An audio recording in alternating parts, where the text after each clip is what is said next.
तर अनेक शैक्षणिक धोरण आलेली आहेत. म्हणजे 48 साली पहिलं आलं होतं, त्यानंतर 66 साली 1966 मध्ये मोठं कोठारी कमिशन आलं होतं आणि अलीकडच्या काळामध्ये 2020 साली मोठी राष्ट्रीय शैक्षणिक धोरण आलेलं आहे. या सगळ्या धोरणांमध्ये एक गोष्ट कॉमन होती, सामायिक होती, ती म्हणजे त्रिभाषा सूत्राचा पुरस्कार.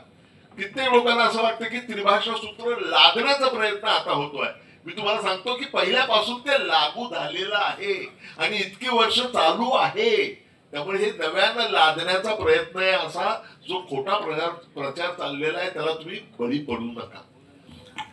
आता या कमिशनने काय म्हटलेलं आहे की या त्रिभाषा सूत्राचा तर सगळ्यांनीच पुरस्कार केला. त्याचं कारण काय होतं की भाषिक वैविध्य राखून त्याचबरोबर राष्ट्रीय एकात्मता या दोन्ही गोष्टी साध्य करण्यासाठी एकापेक्षा जास्त भाषा आपण शिकलं पाहिजे, अशी सगळ्या धोरणांची त्यांचा समज होता आणि तो त्यांनी आपापल्या शैक्षणिक धोरणातून व्यक्त केलेला आहे. 2020चं शैक्षणिक धोरण सुद्धा त्याला अपवाद नाही.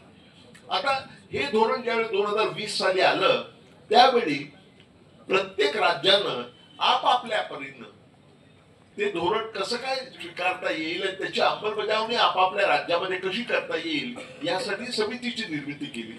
आपल्या महाराष्ट्रामध्ये डॉक्टर माशेलकर प्रख्यात संशोधक यांच्या अध्यक्षतेखाली एक समिती तयार करण्यात आली होती 2021 साली आणि त्यांनी उत्कृष्ट रिपोर्ट अहवाल तयार केला आणि खूप मान्यताप्राप्त खूप मान्यवर त्या समितीमध्ये होते आणि तो अहवाल सादर झाला.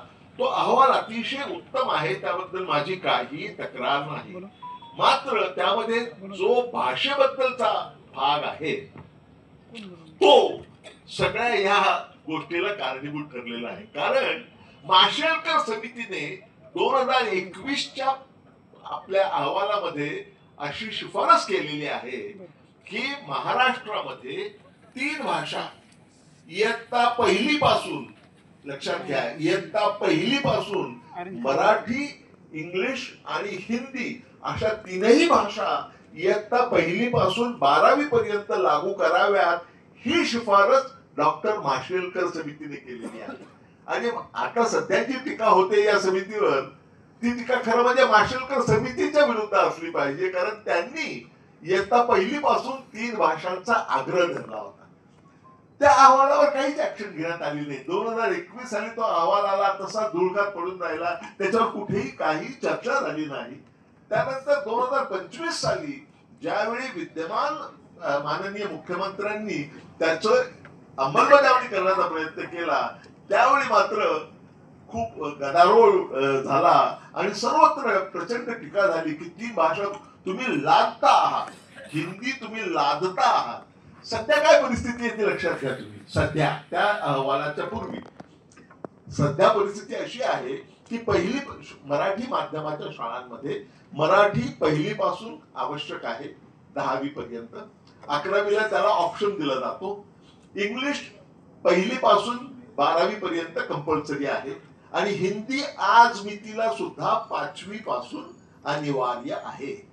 त्यामुळे 3 भाषा सूत्र आपल्याकडे आताच आणतायत असं नाही. उलट माशेलकर समितीने असा आग्रह धरला की हिंदी ही 3री भाषा 5वी पासून चालू करण्याच्या ऐवजी पहिली पासूनच लागू करावी अशी शिफारस करण्यात आली आणि त्यामुळे सगळा गदारोळ उठलेला आहे. आणि तो राजकीय धुरळा जो उडाला त्यानंतर मग मोर्चे काढण्यात आले किंवा आयोजन करण्याची घोषणा करण्यात आली आणि त्यापूर्वी मग ते मोर्चे निघण्यापूर्वीच त्यांनी माननीय मुख्यमंत्र्यांनी घोषणा केली की तो GR हिंदी कंपल्सरी करण्याचा जो GR आहे पहिलीपासून तो आम्ही मागे घेतो आहोत. मध्ये त्यांनी एक वैकल्पिक पर्याय काढला होता, परंतु त्यांनी शेवटी ती मागे घेतली आणि त्याच वेळी माझ्या अध्यक्षतेखाली असलेल्या समितीचे आयोजन करण्यात आलं. तेव्हा तो GR मागे घेण्यात आलेला आहे आणि ही समिती नव्यानं विचार करते आहे. हे फार महत्वाचं आहे. आणि इथे कुठेही पहिली पासून हिंदी सक्तीने लागू करण्याचा प्रयत्न नाही, तसं कुठलंही दडपण या समितीवर नाही. त्या समितीचे सगळे सन्माननीय सदस्य हे कुठल्याही पक्षाची पालखी आपल्या खांद्यावर घेऊन पुढे चाललेले नाहीत आम्ही स्वतंत्रपणे आणि सगळ्यांची बाजू समजावून घेऊन अंतिम निर्णय देणार आहोत. आणि माननीय मुख्यमंत्र्यांनी जाहीर केलेलं आहे की समिती जो निर्णय देईल तो आम्ही तसाच्या तसा त्याची अंमलबजावणी करू. आता तुम्ही लक्षात घ्या हे काम किती महत्वाचं आहे. आम्ही सगळ्या ठिकाणी जातो आहोत. आम्ही पहिल्याच बैठकीमध्ये, समितीच्या पहिल्याच बैठकीमध्ये असा निर्णय घेतला की केवळ आपण एकत्र येऊन इथे बसून निर्णय घेण्यात काही अर्थ नाही. आपण लोकांच्या भावना, त्यांची भूमिका काय आहे ती समजावून घेतली पाहिजे आणि समाजातल्या सर्व थरांमधल्या लोकांची भूमिका आपण समजावून घेतली पाहिजे. त्यासाठी आम्ही सगळ्या ठिकाणी जायचा विचार पुढे आला आणि मग आम्ही 8 ठिकाणी जायचं ठरवलं. हे 7वं ठिकाण आहे. खरं म्हणजे आम्ही सुरुवात छत्रपती संभाजीनगर पासूनच करणार होतो, परंतु त्यावेळी 8 ऑक्टोबरला, पण त्यावेळी इथे पूरग्रस्त परिस्थिती असल्यामुळे ते रद्द करावं लागलं. आम्ही पहिला दौरा केला तो नागपूरचा केला. त्यानंतर मध्ये दिवाळी आली. 31 ऑक्टोबरला आम्ही रत्नागिरीला गेलो. 1 नोव्हेंबरला आम्ही कोल्हापूरला गेलो. नंतर 11 नोव्हेंबरला आम्ही नाशिकमध्ये होतो. 13 नोव्हेंबरला आम्ही पुण्यामध्ये होतो. नंतर 21ला आपण सोलापूरला होतो आणि त्यानंतर ही 7वी बैठक आता इथे आहे आणि परवा मुंबईमध्ये 8वी आणि शेवटची बैठक होणार आहे. या बैठकांमध्ये आम्ही काय करतो आहोत, आम्ही सगळ्यांच्या कडून समजावून घेतो आहोत. म्हणजे समजावून घेण्याचा एक मार्ग काय आहे तर वेबसाईट तयार करून लोकांना ती प्रश्नावली आणि मतावली या देण्यात आलेली आहे.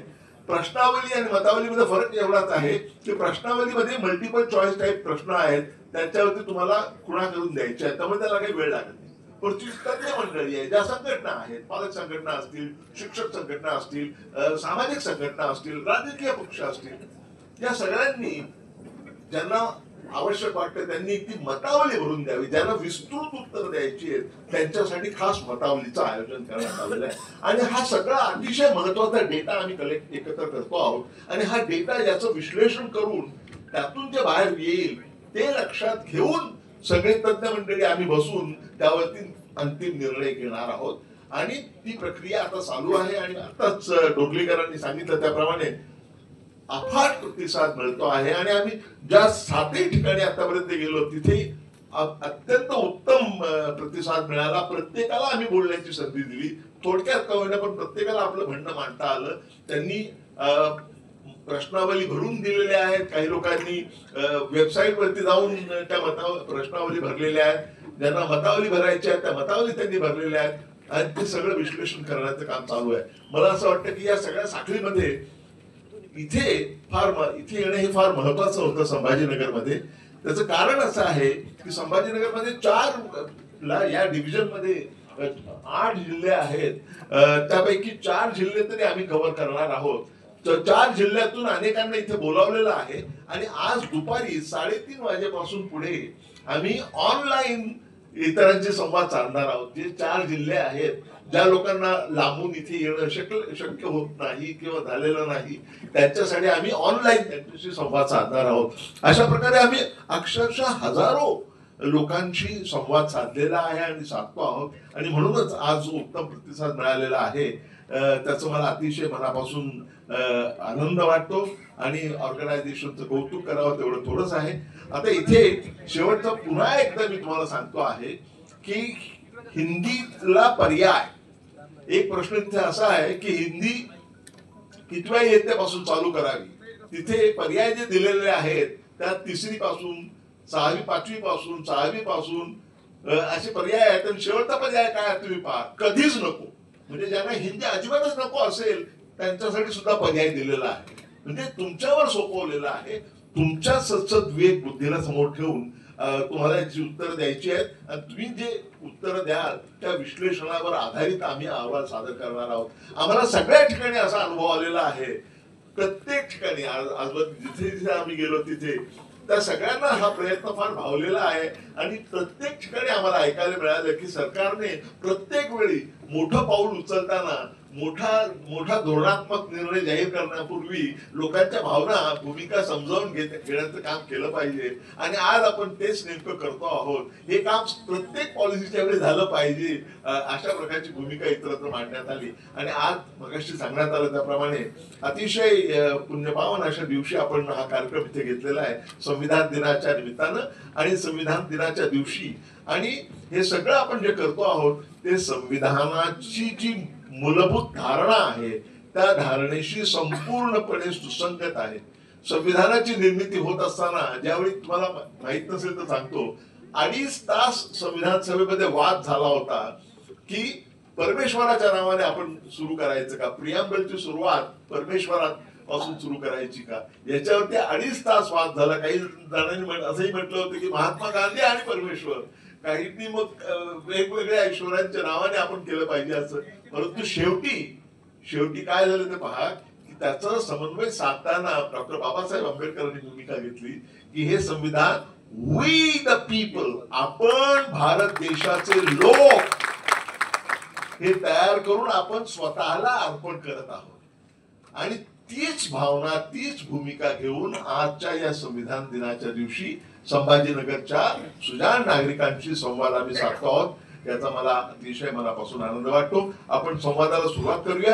सुरुवातीला आमच्याकडे आम्ही ज्या मान्यवरांना बोलावलंय त्या मान्यवरांपैकी काही लोकांना संधी देणार आहोत. माझी विनंती सगळ्यांना एकच आहे, तुमचं म्हणणं तुम्ही स्वतःची ओळख कमीत कमी शब्दामध्ये करून द्यावी आणि त्यानंतर तुमचं म्हणणं नेमकेपणानं मांडावं.